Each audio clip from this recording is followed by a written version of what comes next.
उपस्थित मंचस्थ अतिथिगण, देश और प्रदेश के कोने कोने से आए उनके मार्ग पर चलने वाले हैं।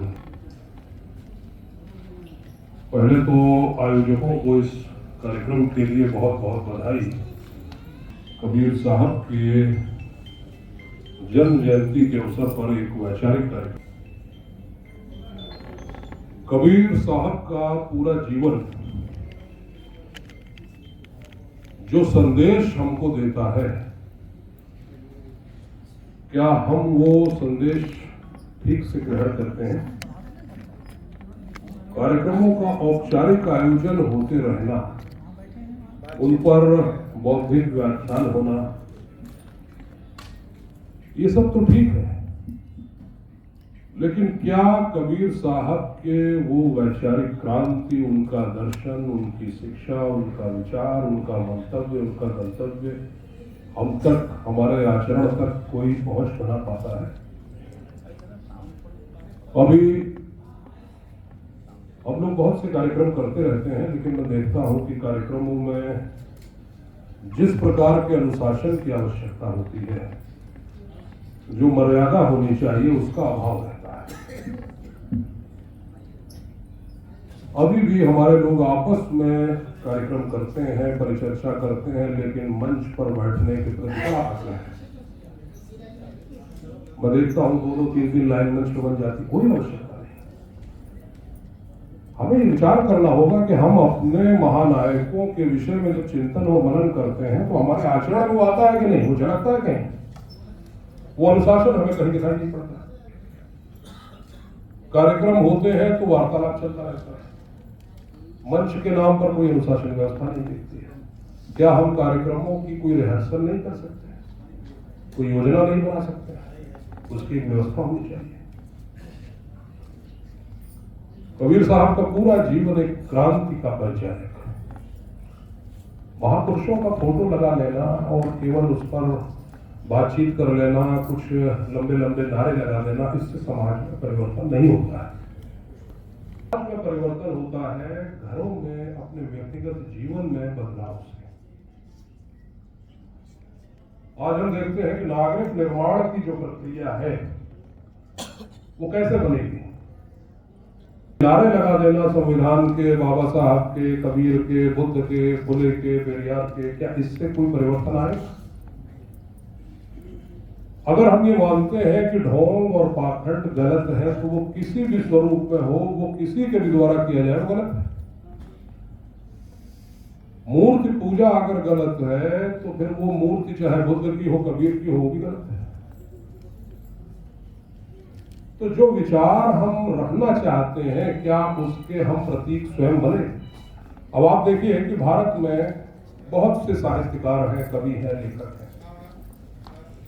लेकिन कबीर साहब का स्थान उनमें बहुत अग्रणी है।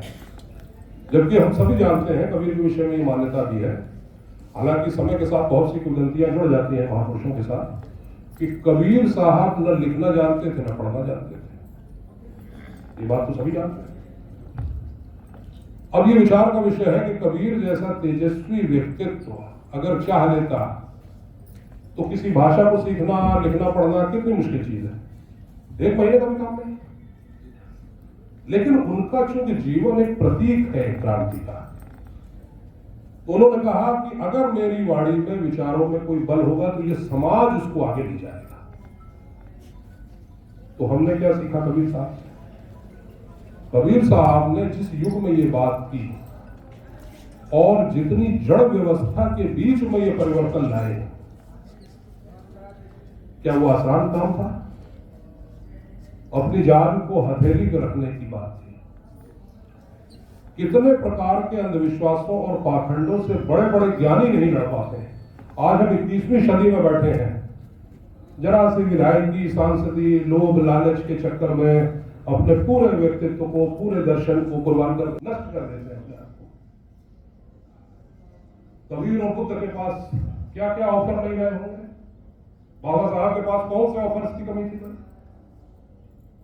हम अपने महापुरुषों से जो एक बात हमने सीखी है कि हम सत्य के धरातल पर खड़े हों और फिर अडिग रहें।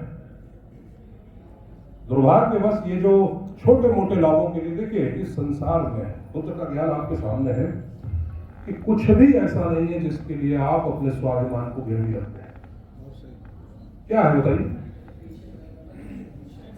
आज बहुत से लोग छोटी मोटी सौदेबाजी करके तमाम पदों को सुशोभित करते हैं, कोई थूकता भी नहीं उनके मुंह पे। कोई जानता है?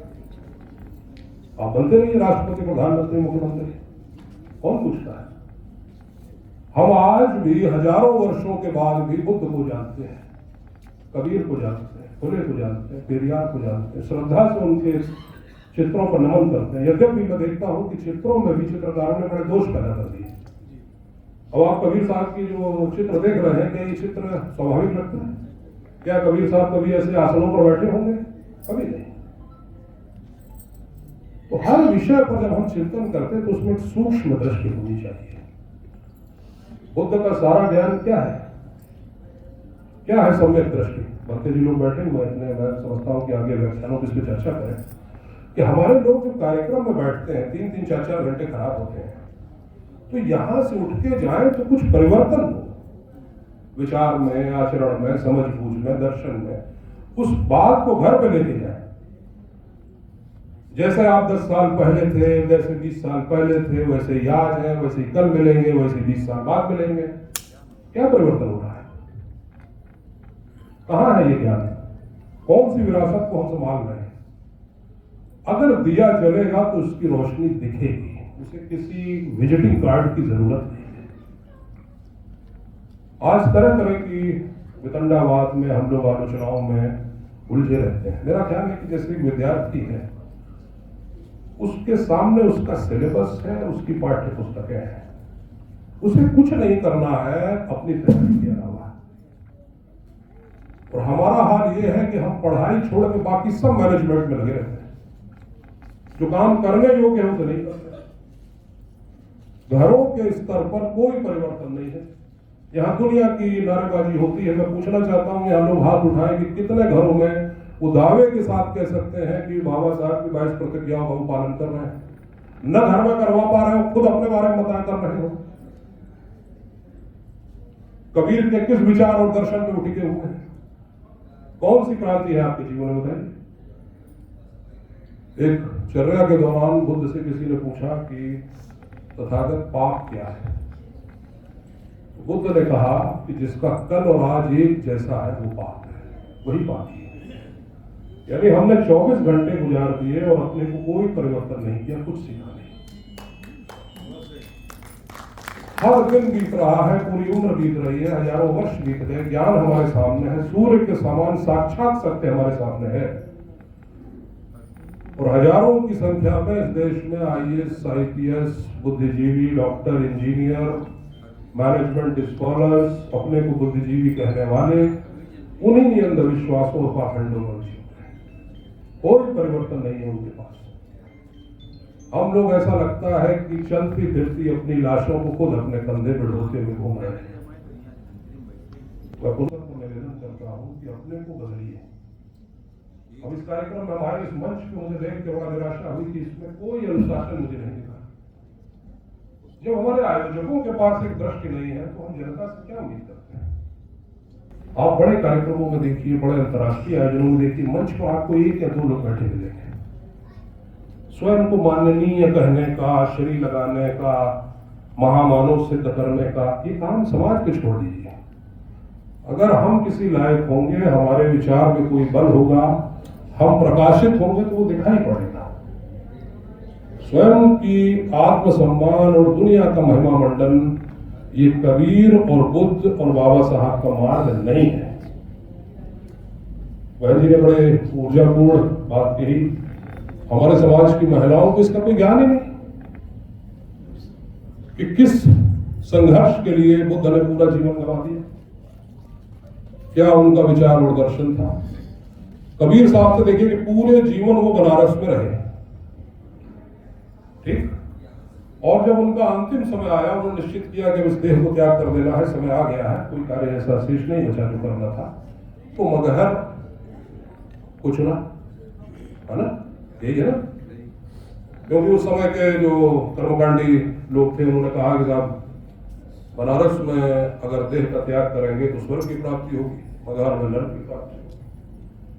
कबीर के जीवन को देखिए, पहचानिए, समझिए कि एक ऐसा व्यक्ति जो पढ़ा लिखा भी नहीं था, शिक्षित था, उसने कितनी बड़ा संदेश अपनी मृत्यु पर्यंत आपको दिया। और आज इतने पढ़े लिखे आप 21वीं सदी में बैठे हैं, उन्हीं गांव तमाशों में आप उलझे हुए हैं, क्या दृष्टि आपके पास?